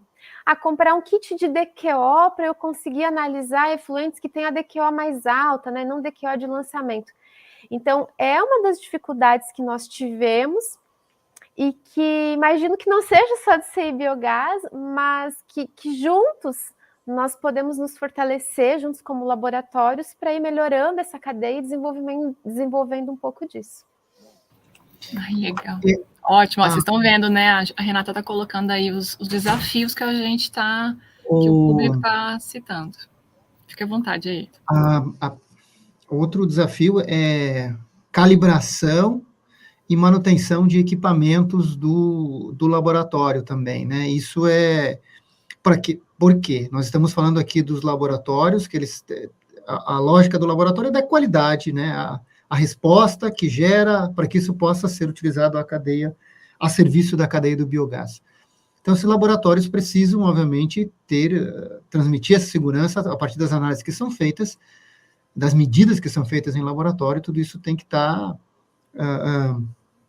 sempre claro e firme, e equipamentos calibrados, com manutenção em dia. E muitas vezes isso é difícil, né? É caro, é demorado para se fazer isso, além do que os colegas já falaram. Mas são desafios que nós temos, né? E a gente tem trabalhado com isso, e como os colegas já falaram, é muito importante que os laboratórios também se conversem, né? É importante compartilhar as dores que a gente sente para isso, porque, de novo, como no início da minha fala, a cooperação é a chave para isso.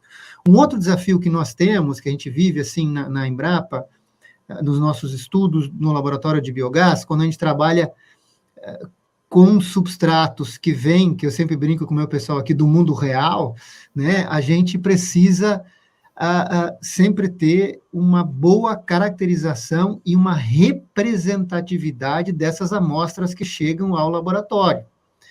E aí isso implica num tempo, muitas vezes, de detetive, né? Você precisa conversar, ter os famosos pontos focais, onde você coleta onde será coletado o resíduo, como vai ser coletado, como que será enviado ao laboratório, ele se decompõe, não se decompõe, né? O famoso aparece com um saco assim, veja o que tem aqui, quando de biogás produz esse material, né? Então, a gente não sabe que material que é, de onde que ele veio, quais as condições de preservação. Então, sempre, qualquer amostra que chega ao laboratório, a pergunta que nós dos laboratórios precisamos nos fazer é: esse material é representativo?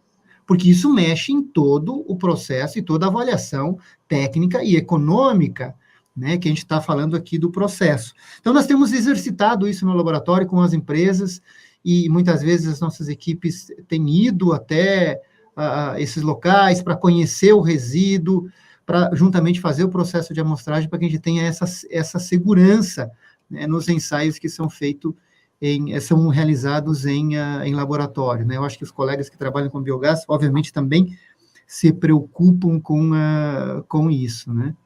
E, de novo, esse amadurecimento, né? As pessoas precisam entender por que isso deve ser representativo, né? Então, muitas vezes fala, mas esses reatores pequenos não é igual o que tem numa planta grande. Não é igual, tem muita escala, mas você procura simular os processos de que vão acontecer numa planta grande. O que nós fizemos no nosso laboratório, por exemplo, já desde o processo, desde a inoculação, os testes que a gente faz com progressão de carga, tudo é conversado com os nossos parceiros para ver se isso faz sentido. Porque de nada adianta um laboratório fazer um estudo de geração de biogás, apresentar um laboratório no final, que chega, como eu sempre brinco, por debaixo da porta, e a pessoa olha e fala, ok, tá bonito, mas esses resíduos aqui, essa composição eu não tenho. Eu não tenho aqui. Aí você fala, mas é isso que estava no laboratório, e lá a gente trabalhou assim. Então, sempre tem que ter essa conexão, né, quando você está trabalhando com esse mundo real, digamos assim, aí com os resíduos reais, né, dessa produção. E, obviamente, que você pode, como a Suelen falou antes, né, a pesquisa mais básica, aí, claro, você pode trabalhar com outras condições, que você vai testar conceitos, né, aí sim são processos diferentes, mas quando você está trabalhando na aplicação, a tecnologia do biogás, o uso do laboratório do biogás a serviço da cadeia para a aplicação em uma planta, você tem que sempre olhar, conhecer a planta, conversar com quem é da planta, criar esses canais, essa empatia com quem está nesse ambiente aí da planta, e que eles entendam o que o laboratório está fazendo e qual é o valor que esses resultados terão para essa planta, né? Na Embrapa aqui a gente já teve, assim, os parceiros se surpreenderam com os resultados, às vezes, como no caso com tamanho de plantas menores, poderia ser o reator menor, e em outras condições o reator tem que ser maior, em função da composição do resíduo e dos ensaios que nós fizemos aqui no nosso laboratório. Pegando esse gancho das plantas de biogás com o Ayrton, eu queria falar aqui dos desafios que nós temos com essa planta, que muitas vezes os nossos equipamentos são equipamentos adaptados para biogás, eles não são feitos próprios para isso, e isso acaba trazendo muitos problemas, porque eles às vezes não aguentam a quantidade de H2S que tem no nosso gás, e eles acabam quebrando antes, né? A gente acaba tendo um custo maior de manutenção desses equipamentos. Esse parece que é um dos maiores desafios. O outro é a questão de achar prestadores de serviços, principalmente aqui na cidade de São Paulo. Para a área de biogás, a gente quase não encontra. Eles estão lá em Londrina, estão no Rio Grande do Sul. Em São Paulo é bastante difícil. E os que tem estão no interior. Então, esses são os maiores desafios que a gente tem encontrado nesse momento. Oi, Ótimo. Fica à vontade, Tânia. Vou complementar bem rapidamente a fala do Heleno e finalizar o desafio do inóculo, né? Então, eu não sei se todo mundo sabe, eu gostaria de ressaltar aqui, toda a indústria de alimentos tem uma estação de tratamento de águas residuárias. Quase a maioria, as maiores, né, tem o reator WASB, e esses reatores WASB possuem um inóculo muito bom. Então, sejam parceiros de indústria de alimentos. Uma vez eu fiquei super feliz, Heleno, o professor Gilberto me deu no Natal um inóculo da empresa Coca-Cola. Gente, é o melhor presente que eu já ganhei. Porque é granular, parece pérolas negras, sabe? É muito bom. Então, que fique aí registrado que indústrias de alimentos fornecem inóculos de muito boa qualidade. Ótimo, gente. Obrigada por compartilharem os desafios que vocês vivem nos laboratórios. E agora eu queria ir para uma próxima pergunta, um próximo ponto do que a gente queria discutir, que é a questão de educação e formação de recursos humanos. E eu quero fazer um gancho com o que o Marco Aurélio comentou, que ele fez um comentário bem interessante. Ele escreveu assim: tem sempre de pensar, farei análise e terei inteligência para tomar alguma atitude, né, do ponto de vista de quem tem a planta de biogás. E quando ele falou isso da inteligência, eu achei que é um dos pontos de atuação forte de laboratórios hoje no Brasil, laboratórios de biogás, é essa questão de formação, né? Então, qual que é o papel da educação e da formação de recursos humanos na promoção de pesquisa e inovação em digestão anaeróbia e biogás? Como que os laboratórios vêm contribuindo para isso, gente? Deixa à vontade a ordem, não vou definir a ordem de falar. Júlia? Posso começar. O professor Sá. Posso falar? Pode ir, Júlia, depois a Sueli. Então, aqui no IEE, a gente faz a formação dos estudantes, a gente faz a capacitação deles, né? Nós somos voltados para a educação. Então, a gente pode contribuir com isso exatamente nesse papel de fazer a formação do aluno, do profissional, né? Que depois vai atuar em empresas que sejam voltadas a biogás, sejam operadores, sejam gerentes de planta, ou mesmo analistas para laboratórios. A gente tem esse papel de poder formar, capacitar os profissionais. Mais ou menos nesse sentido. Perfeito, eu acho, e esse é o ponto exatamente o ponto, Júlia, que eu queria pegar do comentário do Marco, que é entender que, além dos laboratórios fazerem essas análises, todo esse trabalho, vocês estão formando gente para trabalhar nas plantas, para saber analisar esses dados depois, né? Certo? Professora Sueli, fique à vontade. Sim. Então, é exatamente isso que a educação deve vir forte em subsidiar a cadeia, né? O ecossistema com profissionais capazes de fazer essas análises sozinhos. Então, os melhores cursos serão aqueles que vão dar autonomia para o funcionário, e em diferentes níveis. Então, a gente pode ter funcionários no nível técnico, no nível de graduação e no nível de pós-graduação. E as universidades, elas podem colocar, então, por exemplo, a conexão de tudo isso através dos cursos de pós-graduação, né? Através dos cursos onde a gente tem a biotecnologia, ciências ambientais, a engenharia química, e eu nem vou listar, não posso nem listar todos, porque justamente é um tema multidisciplinar, então consegue acomodar muitas áreas e tanto as suas expertises como as suas vocações, né?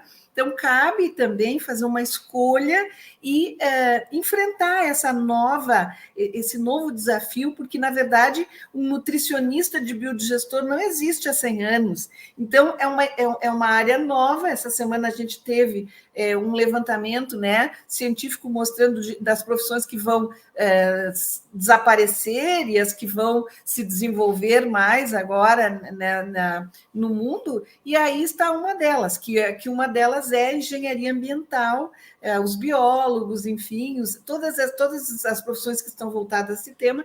Então, escolher um curso que lhe dê independência.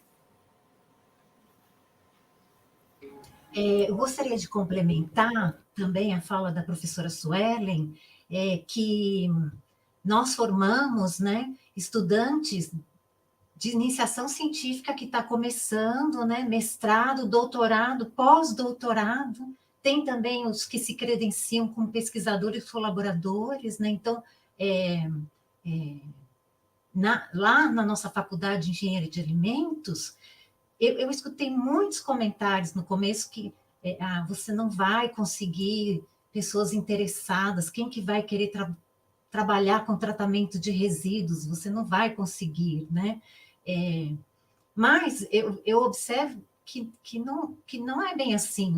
Os estudantes, eles estão, sim, interessados em sustentabilidade, manejo de resíduos, essa questão da indústria de alimentos, tem muito, assim, produção de zero carbono, zero emissões de carbonos, né? Então, está tendo, acho que sim, e nós temos também muitos estudantes da engenharia química interessados, porque esses reatores anaeróbios é uma reação bioquímica, né?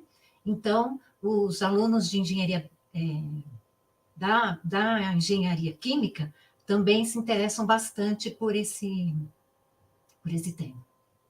Ótimo, ótimo. Estão formando muita gente aí, né? Juliana, quer comentar? Quero sim. Além de nós trabalharmos, né, de ser necessária essa formação do técnico, da graduação e da pós-graduação, mas é importante também nós pensarmos na formação de quem está ali no dia a dia, abrindo a válvula, fechando a válvula, apertando o botão, fazendo o flush do sistema ali de biodigestão. Então, às vezes, é um treinamento mais simples que essa pessoa precisa receber, mas ela compreender como a tarefa dela, né, que parece que é simples, você vai ali, abre a válvula, você deixa 5 minutos, aí você vai, coloca para agitar, depois... É importante ela entender por que ela está fazendo isso, né? É importante a pessoa minimamente compreender um pouco de biodigestão anaeróbia. Então, capacitar o operador da planta, é capacitar essa pessoa que está no dia a dia ali, para que ela precisa pegar um relatório, saber a cinética, talvez num primeiro momento não, mas ela entender minimamente o que ela precisa fazer ali para ela contribuir para que aquele sistema tenha um bom desempenho é muito importante. Então, além de monitorar uma planta, porque você pode ter um super monitoramento, se a pessoa que está ali no dia a dia insistir em fazer aquilo da maneira incorreta, e às vezes por falta de conhecimento mesmo, o teu sistema não vai para frente. Então, olhar para essa pessoa que está ali no dia a dia é bem importante, oferecer para ela uma capacitação. Então, resumindo, né, Leidiane e Heleno, sem mão de obra qualificada nos diferentes níveis da cadeia do biogás, nós não teremos sustentabilidade no crescimento da cadeia. Então, o que nós estamos falando aqui é um ponto central, qualificação de mão de obra para o biogás. A gente precisa muito disso, né? Eu sempre digo, entenda os conceitos.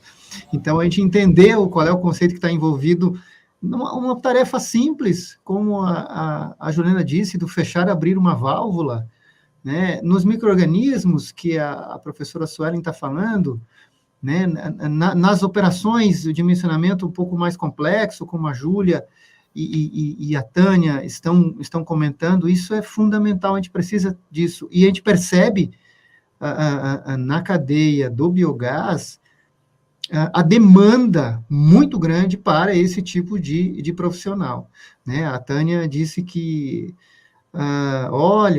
falaram para ela, olha, não vai ter gente que queira trabalhar com isso. Sempre tem os doidos que querem, né? Que gostam de trabalhar com isso.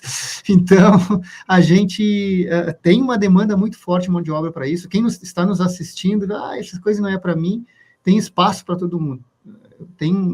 O mercado está aberto a isso, a bons profissionais e sedento por esses bons profissionais. Seguramente todos nós, na Embrapa acontece isso, com as outras instituições que estão aqui também, deve acontecer no dia a dia, nós somos consultados frequentemente por profissionais, se a gente tem indicações a fazer para atuar dentro, nas diferentes áreas da cadeia do biogás. Bom, só para complementar a fala do Ayrton e da professora Tânia, a respeito do interesse em trabalhar com biodigestão, trabalhar com resíduo, com processo de produção de biogás. Ao longo da minha vida acadêmica, eu vivenciei com outros colegas que fizeram graduação, mestrado, doutorado com o tema biogás, e como era um período completamente diferente do que temos atualmente, não havia, digamos, demanda no mercado para absorver esses profissionais que estavam saindo da academia altamente capacitados. Imagina o tempo que leva a curva de aprendizagem de um profissional que começa a trabalhar com a calibração de uma coluna de cromatografia gasosa para avaliar uma amostra de biogás. Ou um aluno que consegue compreender as diferentes teores de sólidos voláteis para fazer uma análise de DBO e DQO, que parece uma coisa simples, mas conforme muda o teor de sólidos, algumas características podem implicar no seu resultado. Até você poder lapidar esse profissional para que ele tenha um feeling de obter os melhores resultados, leva-se tempo. E muitas vezes, após a conclusão dos seus estudos, a sua publicação dos seus trabalhos, até 5, 6 anos atrás, não havia um mercado para absorver esses profissionais. Tanto que eu tenho ótimos amigos que trabalharam com mestrado, doutorado na área de biogás, mas hoje em dia eles estão atuando em outras indústrias, em outras áreas, porque até pouco tempo atrás não havia o mercado. Então, eu quero destacar para o público que o momento atual que nós estamos, ele está com excelente perspectiva para que atraia mais profissionais para essa área, que possa vivenciar esse aprendizado, que possa deslumbrar todas as possibilidades que a cadeia de biogás tem hoje em dia para poder absorver esses profissionais. E o setor de biogás demanda, sim, de profissionais altamente capacitados. E uma das características que eu sempre observei, principalmente os colegas e amigos, todo mundo que eu sempre troquei ideias ao longo desses 15, 20 anos estudando biogás, o pessoal que começa a trabalhar com biodigestão no laboratório se dedica muito. Praticamente é um filho cada reator, de que você poder alimentar no horário certo, ter as condições de avaliar os parâmetros, coletar os dados, identificar se houve algum elemento que pudesse ter comprometido a qualidade daqueles dados. Então, o nível de dedicação, o nível de perfeccionismo das pessoas com que eu convivi é muito, digamos, maior do que em algumas outras áreas que eu conheço. Então, são profissionais que conseguem, sim, pensar de forma estratégica de como garantir a integridade de todas as informações. E resumindo, né, cada reator é um filho praticamente, né? Você quer acompanhar, quer tirar o melhor resultado, quer obter a melhor composição de biogás, quando você vê os resultados lá, seja no seu heliômetro, seja no seu MPTS, seja no seu analisador de biogás manual ou cromatografia gasosa. Então, esses são pontos que eu acho que seria importante destacar nessa complementar a fala de todos. Tá ótimo, gente, incrível. Eu acho que esse é um ponto importante, né? Entender o quanto vocês ajudam, os laboratórios ajudam a capacitar pessoas, além de gerar toda a informação e conhecimento, né? A gente está indo, né, combinado era 1h30, né? Vamos passar um pouquinho para a gente fechar, mas eu queria aproveitar o comentário que o André Amaral fez, a pergunta que o André Amaral fez, para a gente ir para o fechamento, tá, pessoal? Como que enxergam a transferência de tecnologia no tema biogás? Os conceitos desenvolvidos e estudados nos laboratórios estão chegando nos projetos de campo? A pergunta não eu queria que vocês fossem um pouco além de dizer sim ou não, ou precisa mais. Vocês têm exemplos de como fazer para vocês se aproximarem, os laboratórios se aproximarem mais da indústria, e a indústria se aproximar mais de vocês? Tem algum exemplo de como vocês já trabalharam, que isso foi possível, isso acabou acontecendo, essa transferência de conhecimento, essa conexão?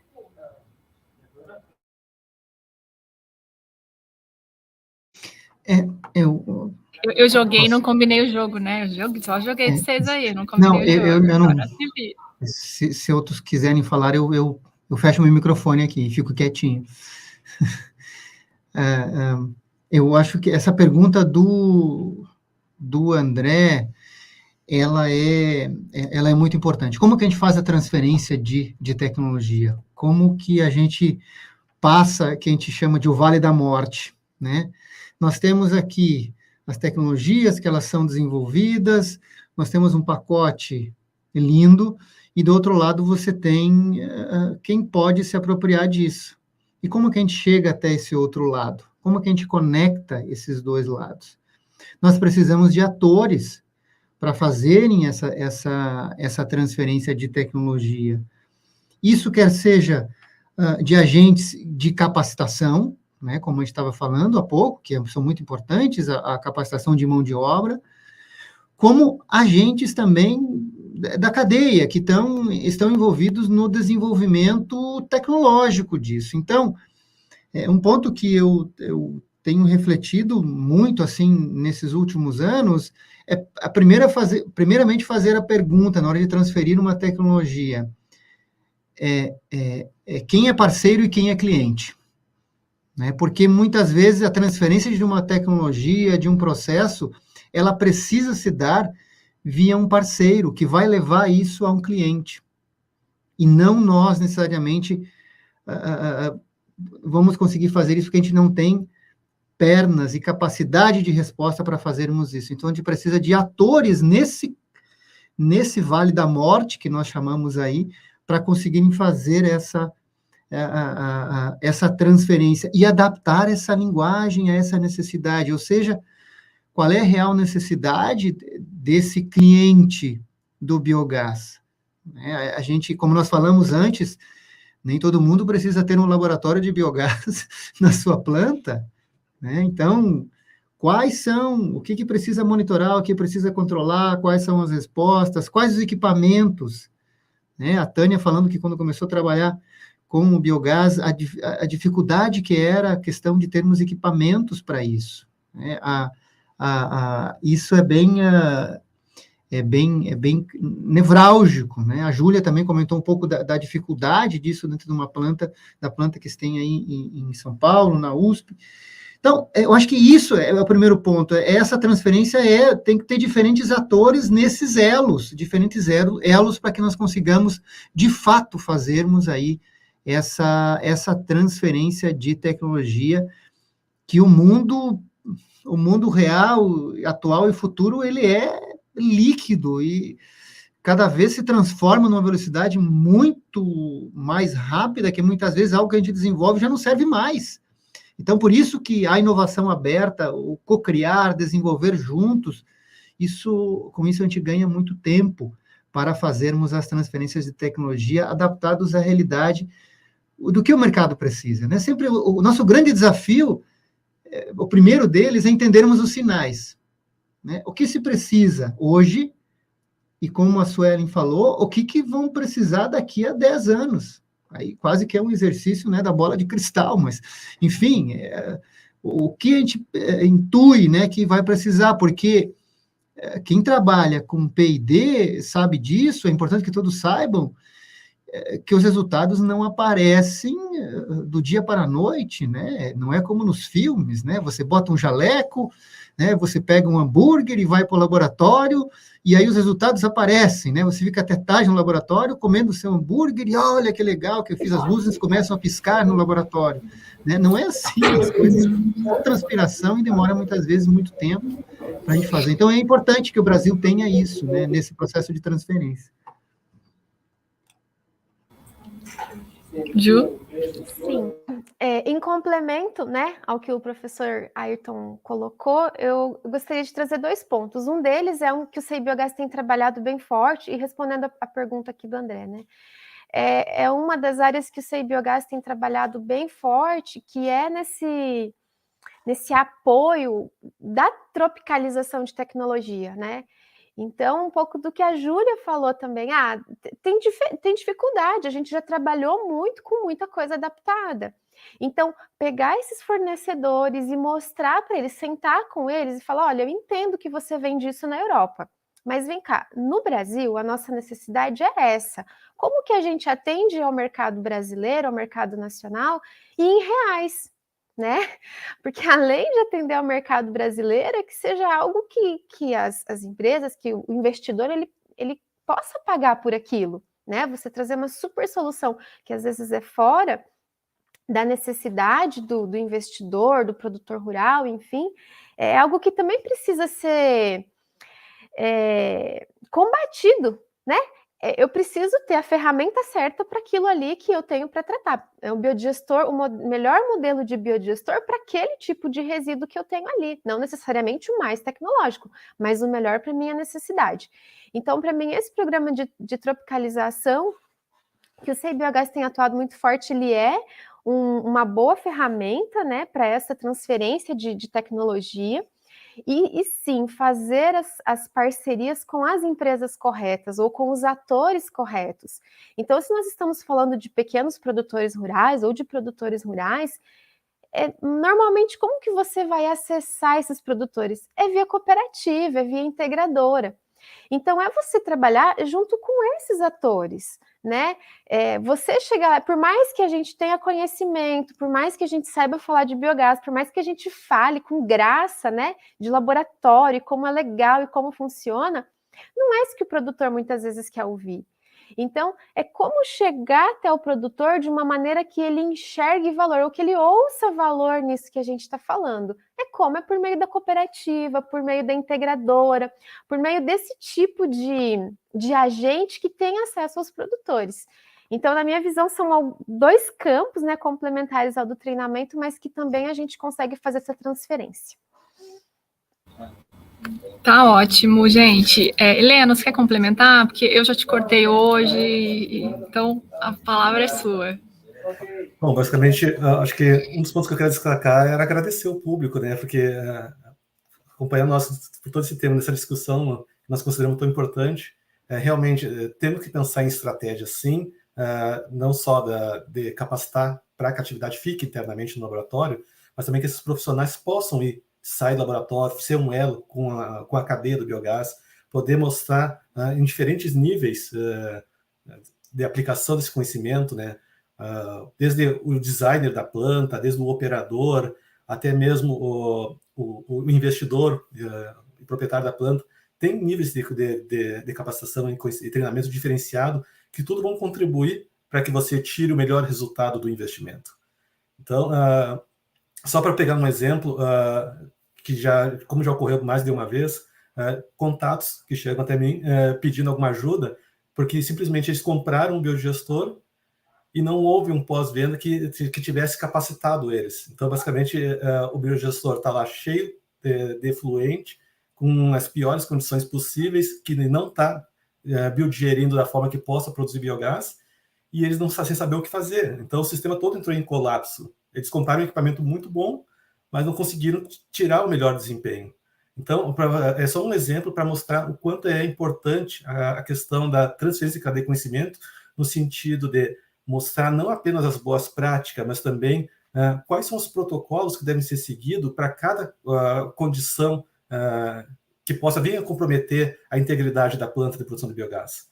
Então, esses são alguns pontos que eu gostaria de destacar para todos os nossos ouvintes que estão conosco, que realmente é possível você mapear, é possível você desempenhar rotinas de trabalho, manuais de boas práticas, e não só isso, mas também elementos que possam ser indicadores de desempenho, e também que a gente possa constantemente avaliar, até mesmo replicar aqui no Brasil situações que há em outros países, como a certificação de profissionais que atuam em biodigestão. Vai chegar algum momento aqui no Brasil em que grandes empresas com grandes planos de biogestão vão abrir vagas específicas para profissionais que vão estar certificados para operar uma planta. Isso é um cenário que realmente vai acontecer, só não sei se é daqui a 10 anos, daqui a 20 anos ou daqui a 5 anos, mas vai haver um momento, sim, que vai ser exigido um nível de capacitação maior para a operação de determinadas plantas em determinadas escalas. Isso é muito importante, sim, para garantir o melhor desempenho e mitigar qualquer possibilidade de risco desse processo. Perfeito. Queridos, a gente tem que ir para o encerramento, infelizmente, mas eu queria colocar um ponto, assim, que, como você falou, Helena, se deixar, a gente vai ficar até 6 da tarde aqui falando, tem muito assunto para os laboratórios conversarem entre si e também com o setor de biogás. Mas tem um ponto que, quando eu comecei a trabalhar com biogás, e ao mesmo tempo, né, conectando, observando o que estava acontecendo, eu percebi o quanto tinham universidades e centros de pesquisa pesquisando sobre digestão anaeróbia há anos, décadas. Sim. E aí, ao mesmo tempo, não havia, assim, quem começava a falar de biogás do setor privado, de implantação, não conhecia ou não conhece esses laboratórios. Então, há um gap entre esses dois. Às vezes, eu acho que há esse gap entre esses dois mundos. Existem muitos laboratórios que trabalham de gestão anaeróbia, com foco não no biogás, mas trabalham de gestão anaeróbia no Brasil inteiro. E, às vezes, quem tem a planta, ou quem quer produzir, não conhece. Então, eu acho que um trabalho que eu queria destacar, que pode ser bem interessante, até numa continuidade desse webinar, é o trabalho da rede interlaboratorial, que a Embrapa lidera, né, o Ricardo Steinmetz aí tem um papel importante nessa liderança.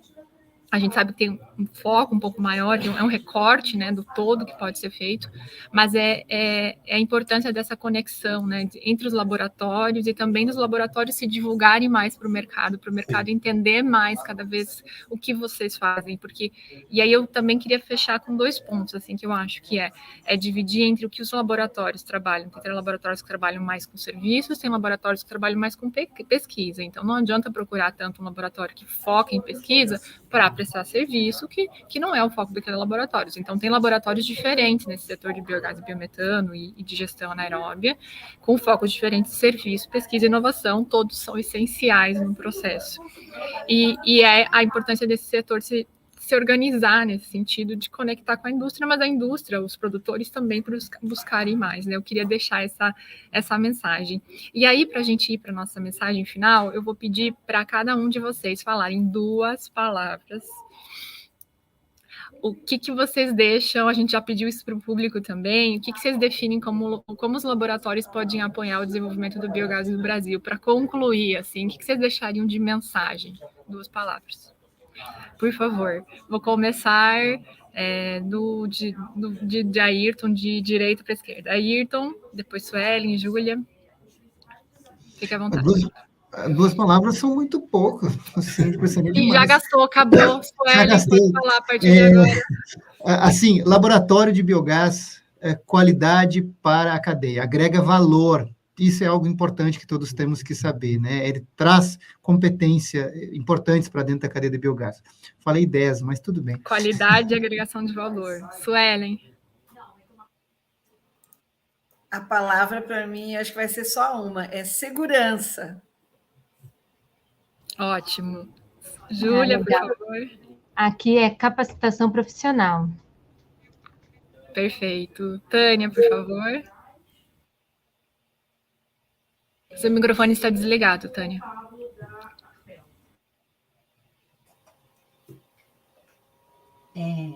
Metano e biometano. Tem diferença. Tem diferença. Ótimo. Ju? Performance, né? E só 2 mesmo? Já foi também? Performance é uma. Performance é uma, mas a outra é assertividade. Ótimo. Heleno? Vou deixar 2. Controle, que é importante para o processo, e persistência. Ótimo, perfeito, gente.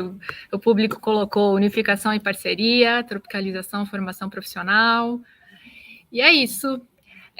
Deixa eu só voltar aqui para o meu roteiro, para não deixar de falar nada. A gente quer... Heleno, fica à vontade. Eu só ia aproveitar para dar uma observação, se vocês tiverem interesse em conhecer alguns laboratórios, no portal Energia Biogás a gente está tentando fazer um trabalho de mapeamento. Então temos o guia do Lab Biogás, e lá já identificamos mais de 49 universidades e instituições que possuem pelo menos um núcleo de pesquisa, que faz algum tipo de ensaio, e fiquem à vontade, se caso o seu laboratório não estiver lá, entre em contato conosco para que a gente possa atualizar essa base de dados e que sirva uma fonte para que vários pesquisadores possam identificar outros pesquisadores que estão com a mesma linha de pesquisa, para trocar uma ideia ou para complementar o seu trabalho. Seria uma proposta de mostrar aonde está essa grande rede de pesquisadores e até mesmo para investidores, produtores rurais e qualquer outra rede de empresas que atuam na cadeia de biogás, possa identificar quais são as instituições que estão fisicamente próximas de onde atuam. Então, temos um mapa lá com distribuição geográfica de vários laboratórios e os dados dos coordenadores e as principais linhas de pesquisa. Ótima iniciativa, Heleno. Parabéns mesmo. O portal vem fazendo esse trabalho de congregar essas informações e é uma referência muito importante aí para toda a indústria de biogás, né? Queridos convidados, a gente agradece imensamente a participação de vocês. A gente pede desculpa por não deixar vocês falarem mais, por só falar 2 palavras.